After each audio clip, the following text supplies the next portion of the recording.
E aí pessoal, tudo bem? Sejam bem-vindos a outro vídeo aqui da nossa série de React.js. E hoje a gente vai falar sobre Prop Types, ou traduzindo para o português, checagem de tipos.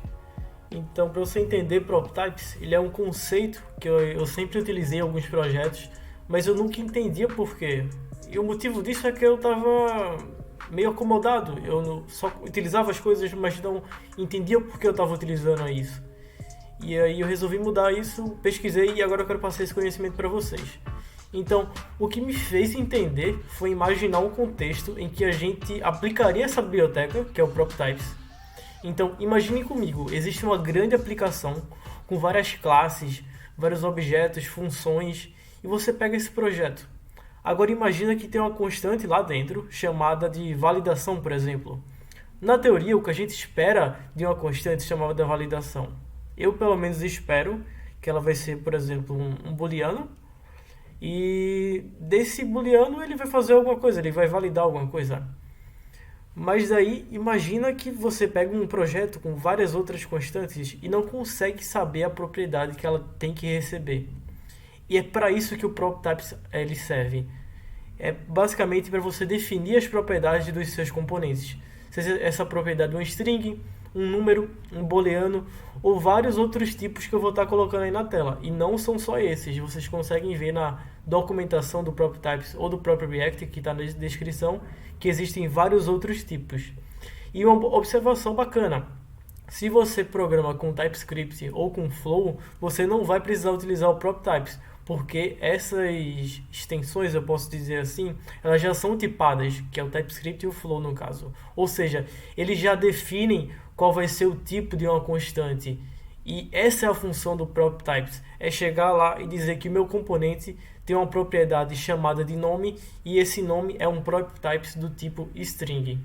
Mas como eu e outras pessoas, a gente desenvolve no JavaScript puro, ou seja, só no React, sem utilizar o TypeScript, a gente precisa do próprio Types para manter uma organização melhor e uma clareza com uma facilidade maior. Então, com o nosso projeto criado aqui, a gente vai precisar instalar a extensão PropTypes. E para fazer isso, é só a gente ir aqui no console e dar um npx, aliás, npm e prop-types. E como essa extensão ela não precisa ir para produção, é só a gente instalar como uma extensão de desenvolvimento, que é falando test save -dev. Dash no caso é esses tracinhos aqui, como se você se pronuncia em inglês. Então, só instalar essa extensão. E o bacana do PropTypes é que se, por exemplo, você está fazendo um componente e você seta o nome para ser string, se você passar um número para esse nome, você vai receber uma mensagem no console. Então isso ele meio que evita você de cometer alguns erros. O PropType também é muito bacana porque ele também funciona quando você está fazendo alguns testes com o Jest, por exemplo. Então você pode estar fazendo algum teste, você passa algum valor errado, lá no teste talvez ele não te diga, mas o PropTypes vai te dizer. Então ele é bem útil nesse caso. Então vamos só aguardar aqui o nosso projeto React fazer a instalação do nosso PropTypes e depois disso a gente vai começar com o código. E só para explicar, eu coloquei como uma extensão de desenvolvimento porque aqui no nosso package.json nós temos dois tipos de extensões, que são as dependências no caso. Então a gente tem as dependências de produção, que são o que a gente precisa para o nosso projeto funcionar quando ele está buildado, quando ele está 100%, quando ele está funcionando para todas as pessoas. E também a gente tem as extensões, as dependências, no caso, de desenvolvimento, que são aquelas dependências que a gente só vai precisar quando a gente estiver desenvolvendo. Então, no caso, eu não vou precisar de um aviso dizendo que, que o nome ele é um próprio type de string na nossa produção. Então, é por isso que a gente faz isso no nosso npm. Então, aqui vocês podem ver que o PropTypes foi citado como dev dependencies. Agora eu vou dar um npm start para iniciar o nosso projeto.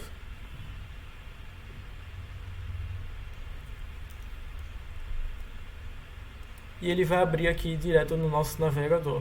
Enquanto ele está abrindo, vocês podem ver que é um projeto simples do React, não tem nada. Então vamos voltar aqui no nosso código. E a gente vai remover, aliás, nem precisa remover essas besteiras por enquanto. Vamos no nosso source, criar uma pasta chamada components. E dentro dela, a gente vai criar outro component chamado de welcome.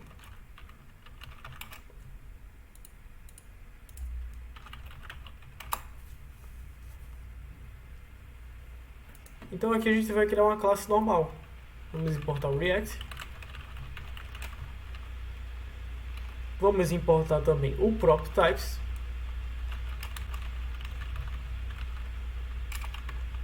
E agora criar uma constante normal. Const welcome.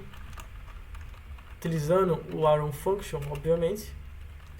E aqui, dentro dessa função, a gente pode chamar como parâmetro props e retornar um H1 falando olá props.name. E aí, uma coisa bacana é que já que essa função ela só tem esse parâmetro aqui, ela não tem mais lógica, a gente não precisa passar com chaves. A gente pode simplesmente fazer tudo em uma única linha, desse jeito. E assim, a nossa constante, nosso componente vai funcionar normalmente. Então vocês podem perceber que desse jeito o código fica mais bonito, fica mais visível de se ver. E fica com menos código em si, né? E outra coisa bacana que eu esqueci de falar é que a gente pode criar a nossa classe assim, mas se a gente estiver utilizando essa extensão, que é a dos snippets do React, essa daqui, e aí a gente pode simplesmente chegar aqui e digitar RACFCP. Que isso aqui, em snippets, no caso, é um atalho para você fazer algumas coisas no React. E esse atalho, no caso, ele já vai te dar a classe pronta para você utilizar com prop types. Eu não recomendo para início porque não é bom é bom você decorar a estrutura do React. Mas para o futuro, quando você já está meio experiente, é uma boa utilizar esses snippets. E você consegue instalar ele aqui pelo VS Code e ver as outras funcionalidades dentro da própria documentação. Mas voltando para como estava antes, a gente vai criar a nossa constante welcome. E aí vamos chamar o props.name aqui dentro. Vamos exportar como default. Welcome. Pronto, está funcionando. Por enquanto vai ficar sem o prop types utilizado.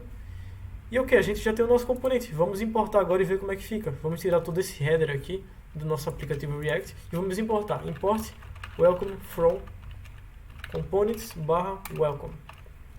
Como a gente criou esse component com o index.js, a gente não precisa dizer que é esse index. Só por dizer que é a pasta, ele já vai direto no index. Então a gente pode chamar aqui o welcome, fechando ele. E na nossa propriedade a gente pode passar nome, correto? Name. Pode passar o name como uma string chamada César. Então se a gente for no nosso navegador agora, a gente vai ter um Olá César. Isso é bacana. Mas agora, como que vai funcionar a utilização do prop types? A gente vai ter que vir aqui de volta no nosso componente e a gente vai digitar o nome do componente, que no caso é o welcome.proptypes. E aí dá uma igualdade e abre as chaves aqui. E pode perceber que realmente esse primeiro P, quando você está abrindo prop types, ele é minúsculo. E só o T que é maiúsculo, não é como aqui. E aqui dentro do seu prop types, que você vai botar as propriedades que você quer que elas sejam validadas pelo prop types. Então, como no nosso caso aqui a gente está utilizando name, então vamos digitar name é igual a proptypes.string e salvar aqui. Aparentemente não tem nenhuma mudança, tem só um aviso que a gente não está utilizando o logo aqui. Mas não tem nada demais, está tudo normal. O nosso console não mostra nenhuma mensagem que dê alguma preocupação para a gente, além desse logo. Mas se a gente for aqui no nosso prop types, no nosso app, em vez de passar uma string, a gente passar um número, aqui aparentemente não vai dar nenhum erro. E aqui ele vai mostrar o 2. Porque está funcionando.